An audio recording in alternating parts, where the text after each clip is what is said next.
This is really the gut of the problem, which is that you have all of this energy and popular like heartbreak in this case, and it's going to end up washing along the shores of political incentives that mean that nothing meaningful will happen in Tennessee and Texas, in these states that are controlled by Republican majorities or supermajorities. We're hiring more security people. Everyone is passing bills across the country to say we're going to put more security officers. Yeah, and as a public school parent myself, we know that's like the Band-Aid or not the true answer. But in Tennessee's a state that Trump won by 23 points. It's a deep red state, it's Republican supermajority. And so they're not going to pay any price at the polls if they hold the line. If they say, look, this is a mental health issue, it's a school safety issue, not a gun issue. And so you're going to see youthful passion, energy, not just, parents too. Like Americans are going to look up and say, why can we not change things? Andrew, that's what they were saying about Wisconsin for a long time, that the GOP had gotten control of the state legislature in Wisconsin.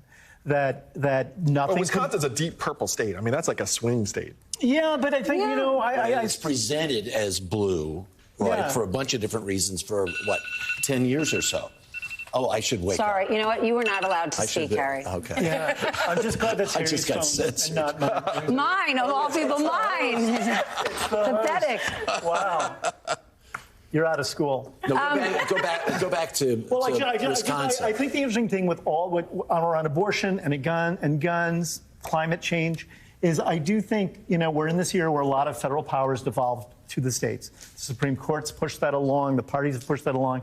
And so now you're seeing these very fulsome debates that are actually, in there. I thought I was encouraged deeply about what happened in Wisconsin. Over a long period of time, people got active about issues they cared about, whatever side of the aisle they're on. We're going to talk about Wisconsin after the break, but before we take that break, I want to ask you, generation after generation, we see young people stand up and protest. Do you believe this time is different, or we've seen it before? I hate to say this, but I feel like as a country, we're almost inured to the violence. I completely agree.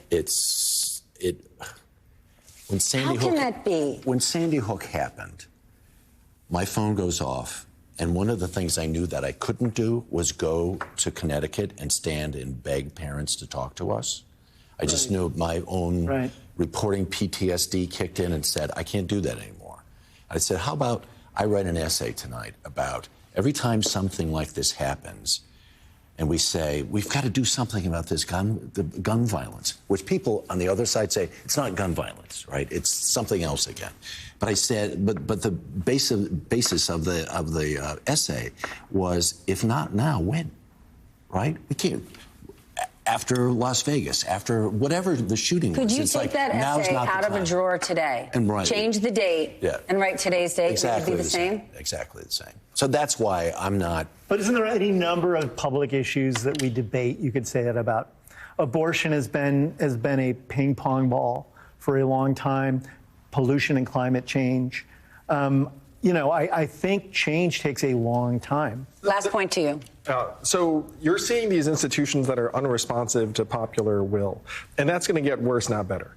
If you're a Republican office holder right now, you don't need to listen to the average American. Who do you need to listen to? The 10 to 12% of the most extreme people in your district who are voting in your primary. That's how you're going to keep your job. You have a 94% re-election rate for incumbent members of Congress because 90% of these districts are now uncompetitive in the general election. You do not need to listen to the American people anymore. And if we don't change that, we're just going to continue to get frustrated.